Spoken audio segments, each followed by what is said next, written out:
Hey, what's up guys? My name's Switcher T-Scored, and today I'm bringing you guys a really awesome gameplay. This is actually my first ever double MOAB on the map Mission. I think I have about 20 double MOABs in total now, and on Mission I've been so close to the double before. I've gotten a MOAB and then the game ended when I was on 22, and then another time I got a MOAB and then I died on like a 21, and then there was another time I got like a 70-1, just like really insane gameplay. That might have actually been the one where I got a MOAB and then a 22 gun streak, now that I remember it. But anyways, you guys, I've been really close to a double MOAB on this map so many times, and I finally got this one now, so hopefully you guys will enjoy. Like I said, it's my first ever double on Mission. I think if I can name off the top of my head now, the maps that I have a double on are Arcaden, Lockdown, Hard Hat, Dome, Mission, Bakara, maybe even a couple more, but I have a lot of maps with double MOABs now, you guys. I think maybe like 8 or 9, so that's pretty awesome. I have a double MOAB on most of the maps in MW3. Oh, and Terminal, by the way. I have like 20 double MOABs on Terminal alone. So anyways, you guys, for my commentary topic today, I want to talk about DLC weapons in the Call of Duty series and how they've kind of expanded and evolved. So if I remember correctly, the first DLC weapon in the Call of Duty series was the Peacekeeper in Black Ops 2. It was an SMG, and I actually never bought the DLC map pack that came with the Peacekeeper, so I never got to use that gun, except for I've seen a lot of gameplays with the Peacekeeper. It looks like a really fun weapon to use, and it looks like a really good gun, so I kind of wish that I had that one.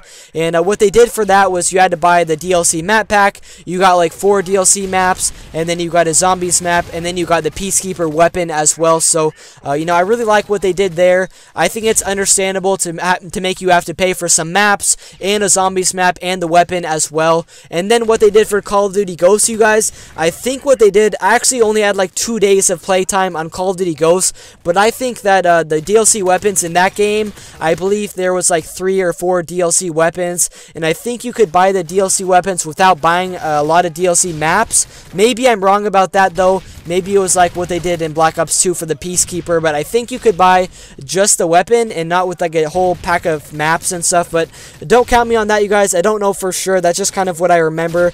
And then actually what they did for Advanced Warfare, you guys, they had 2 other guns, the AE4 and then the MOAB, I believe. Those were the 2 DLC guns, and you had to buy 4 map packs, or 4 maps, I guess, in a map pack, and then you got the DLC weapon as well. So it was kind of what they did for like Black Ops 2 and everything like that. And then they had the M1 Irons DLC gun, which was the revolver, and I really like the DLC revolver. The M1 Irons is a really fun weapon to use. I made a few videos with it actually that are on my channel, and what they did for the M1 Irons, which is really cool, is they actually made it free to anyone, and it was on the older gen consoles as well. So the M1 Irons was on the PS3 and the PS4, and it was on the Xbox 360 and the Xbox One. So I like what they did there. Anybody could use the gun. They made it free. They weren't like, oh, you have to buy a DLC map to get this new DLC gun. It was just free for anybody to use, and I feel like that's honestly the way Call of Duty should be. With the way the games work now, you guys, the life cycles are pretty short.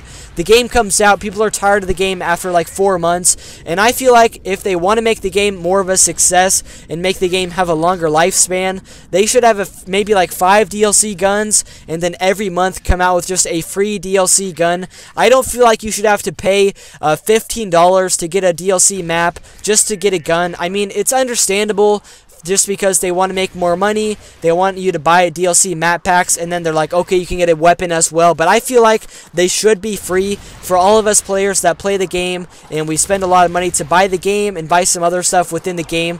DLC weapons should be free. That's just kind of the way that I see it.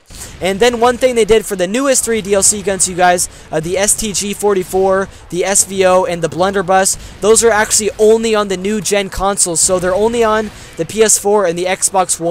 Us PS3 and Xbox 360 players, we don't even get to use these DLC guns. I paid $60 to get Advanced Warfare, just like the new gen console guys. We paid the same price for the game, and I don't even get to use the new DLC guns. I hopped online the other day when the new guns came out, and I was like, oh man, I'm going to try out the new weapons, and then, you know, they're not on the old gen consoles, and I was really disappointed by that. I feel like they should be on all consoles, and I just feel like DLC weapons should be free in general. So hopefully you guys understand that. Maybe you guys agree with me as well. Let me know what you think in the comments section down below. I really wish that Call of Duty would go to having like free DLC weapons. I feel like DLC maps should cost you money, but DLC weapons should be free. Hopefully you guys enjoyed this double MOAB on mission, my first one ever. Peace out, guys.